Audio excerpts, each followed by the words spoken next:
The Afro and Caribbean community is disproportionately affected by the COVID-19 virus. Vaccines are safe and important because they help reduce the spread of this deadly virus. Getting vaccinated protects you against the serious effects of COVID-19 and means that you are less likely to pass it on to others. Vaccination isn't just about protecting ourselves. I have been vaccinated and I would like to encourage you to please take the vaccine when offered.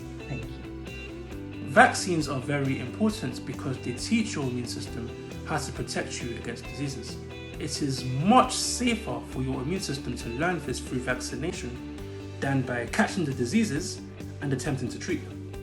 It operates on the system of informed consent for vaccinations. This means that you will not be forced to take the vaccine, however are encouraged to do so to help protect yourself, your loved ones, and the most vulnerable members of the public from this deadly virus.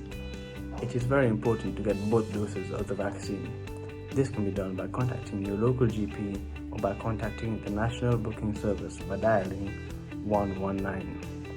If you currently belong to one of the priority groups, then you are eligible to get the vaccine and you do not need to be registered with a GP. Each vaccine is approved by the Independent Medicines and Healthcare Regulatory Agency. They approve vaccines based on the effectiveness and safety requirements of the vaccine. Any vaccine offered to you will be both effective and safe. Vaccine is the best way to protect vulnerable members of the public from coronavirus and has been the biggest breakthrough in the pandemic thus far.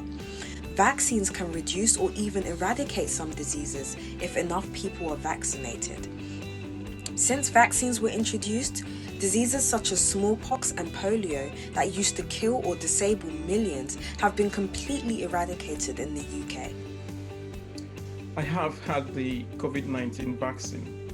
While they are very effective vaccines, we must continue to emphasize, particularly as society reopens, that we should all, whether we have had a jab or are waiting our turn, continue to follow public health advice.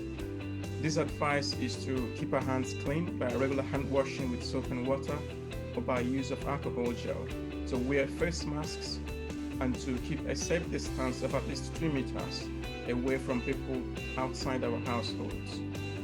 If we follow this advice, we will be protecting not only ourselves, but also our families.